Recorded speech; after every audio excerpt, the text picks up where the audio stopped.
The film begins in New Jersey, with two friends on a road trip, trying to find their way by using the road map. Sometime later, they are forced to stop in the middle of the woods because of a burst tire. One of them goes to fix it, while the other relaxes inside the vehicle. But then, a mysterious figure lurks in the background, and suddenly pulls her deep into the woods. Unaware of what happened to her friend, the other girl tries to call her friend, until she notices someone approaching the van. She immediately screams as she realizes how zombie-like the person looks. Luckily, someone quickly jumps in and decapitates the zombie man, before opening the back door of the van to save the girl. But he suddenly gets pulled away. Meanwhile, more zombie-like figures begin to swarm the car, killing the girl inside. The next scene takes us to the past, to a high schooler named Sarah, who is attending group therapy after losing her mother. Meanwhile, her dad, John, the man we saw in the previous scene, is waiting for her outside. John is a pastor with two daughters, Sarah and Rebecca. The small family is really tight-knit, though John is a tad bit overprotective. When they go shopping for a Christmas tree later that day, Sarah complains about John being so strict that she never attends any party, but John brushes her off and resumes shopping. However, when they're about to pay at the register, a random guy steps in and claims their tree as his. When the random guy gets hostile, John decides to be a pacifist and steps back. When they get home, Sarah teases his father about letting someone else take their tree.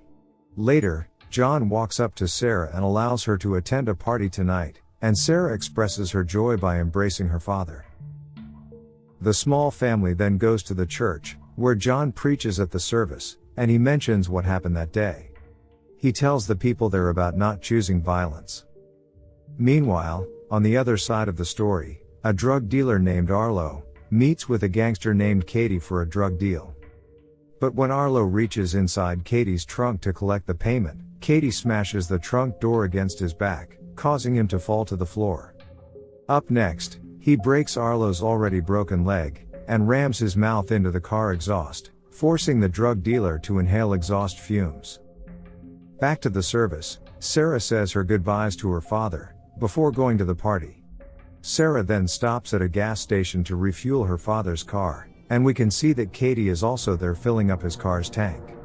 In the process, Sarah hears a guy screaming from the inside, none other than Katie's trunk. Afraid Sarah is going to report this to the police, Katie tries to capture her, prompting Sarah to retreat inside her car and drives away, but Katie tails after her. In her panic, Sarah decides to call her dad to tell him what's going on and where she is. Unfortunately, Katie manages to overtake her, which causes her to crash by the side of the road. Wasting no time, Katie climbs out of the car, and zip ties Sarah's hands to the steering wheel, before pushing the car into the nearby lake.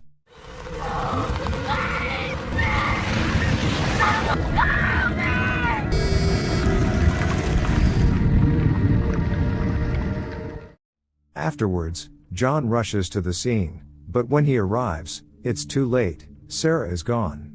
Sarah's death devastates the pastor and sends him on a spiral. After the funeral, a detective named Jed pays a visit to John and his family. Jed tells John that this wasn't a case of road rage, because Sarah was found with her hands zip tied to the steering wheel, and he promises the grieving John that he'd find whoever did this. While this goes on, Katie calls his brother, Vic, to inform him about all the money and drugs he's got with him right now. Excited, the brothers agreed to meet on the next day. Detective Jed is on a mission. He goes to the gas station Sarah went to last night, and asks to see the security footage. There, he sits down for hours and goes through the footage, and discovers Katie's license plate. Later on, Katie is seen being pulled over by a police officer for a traffic run. The officer steps out of the vehicle, but before Katie could say anything, the unknown officer injects Katie with anesthesia. That evening, Katie's brother, Vic, is waiting for Katie to show up, but he never does.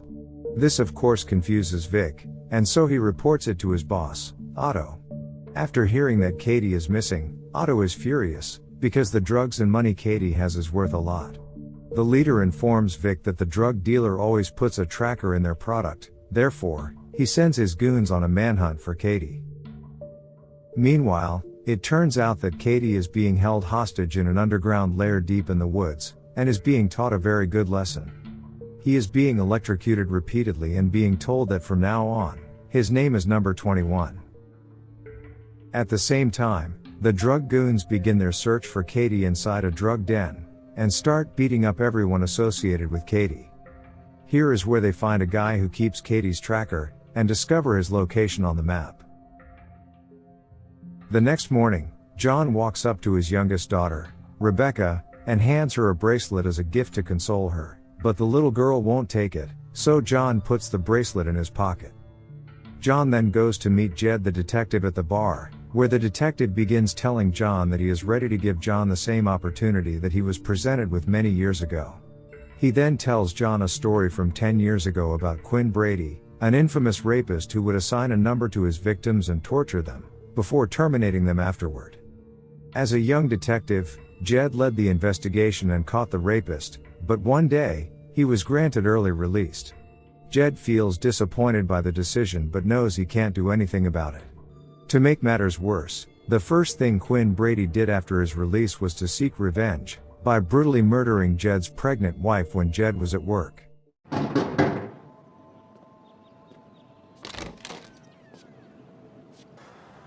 I'm looking for you.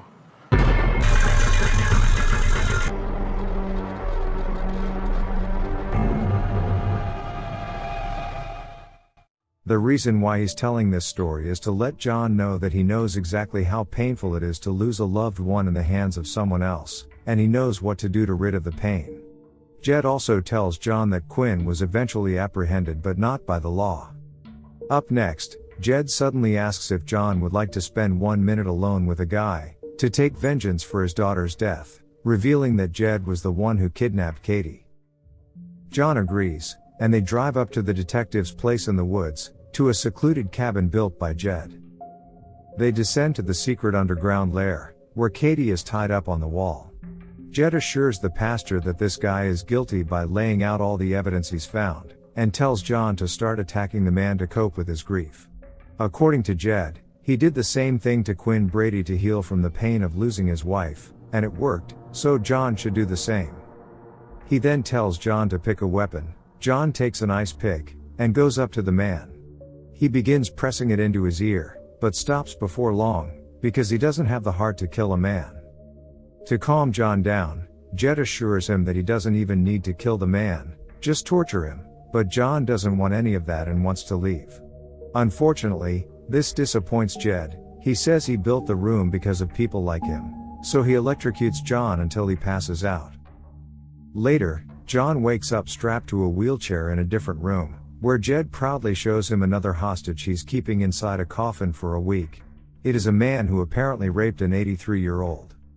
As it turns out, Jed keeps a lot more hostages. Over the years, he's been capturing pedophiles, rapists, and murderers. He would rename them with numbers, and invites aggrieved loved ones to torture these people until they descend into madness. He also calls these hostages subhumans, because Jed has put them through so much pain that they have become cannibalistic and behave like animals.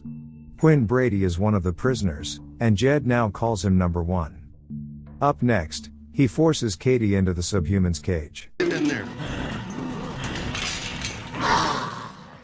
Meanwhile, up on the surface, the drug goons arrive at the secluded cabin, looking for Katie. At Jed's orders, the subhumans begin to attack Katie, while John is forced to watch.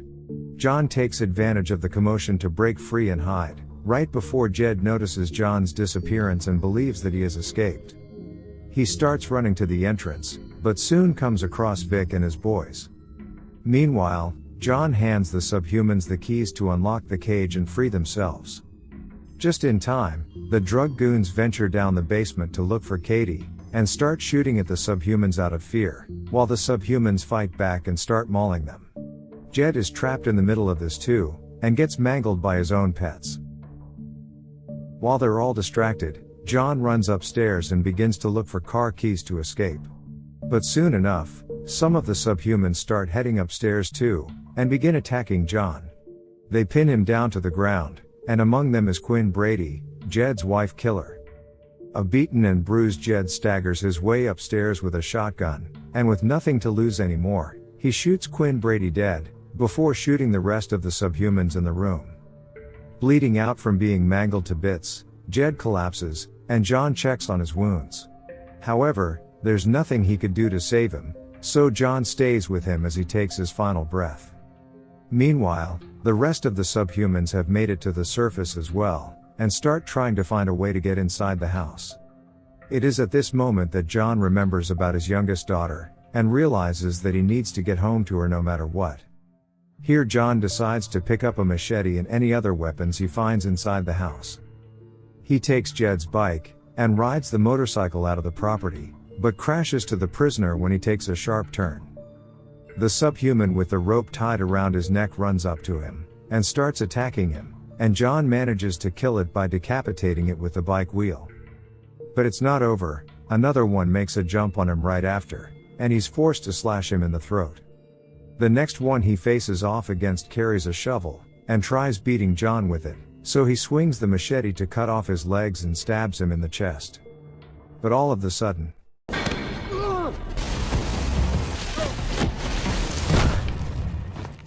this is when he hears the sound of a van honk, and we get taken to the opening scene.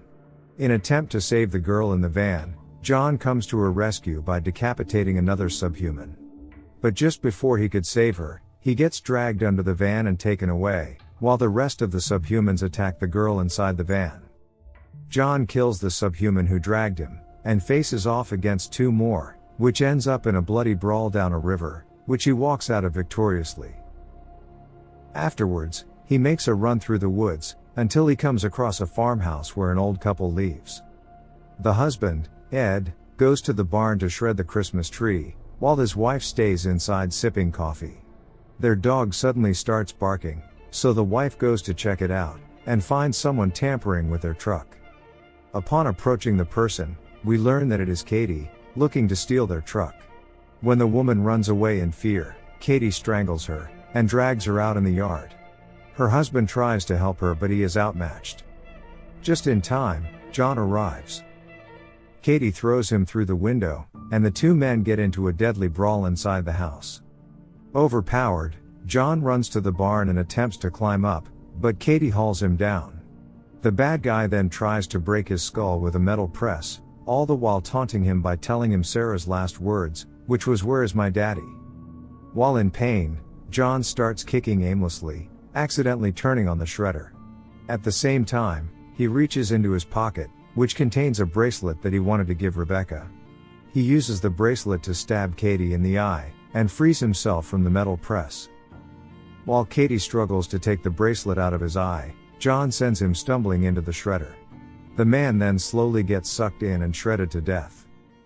John then picks up the bracelet from the ground. And the next scene features John attending a grief counseling his daughter used to. He shares his feelings with the group and they comfort him with their kind words. Some time has passed, and he seems to being a lot better. During the service, he reads a Bible verse about how God is an armor who can help you defend yourself. After the service, he takes his daughter Rebecca for softball practice, when a grown man barges in and kicks her out of the arena because he wants to use it. When John sees this, he confronts the guy and asks him to reason, but the guy only starts to insult him. Unlike in the beginning of the movie, John now stands up for himself and his family.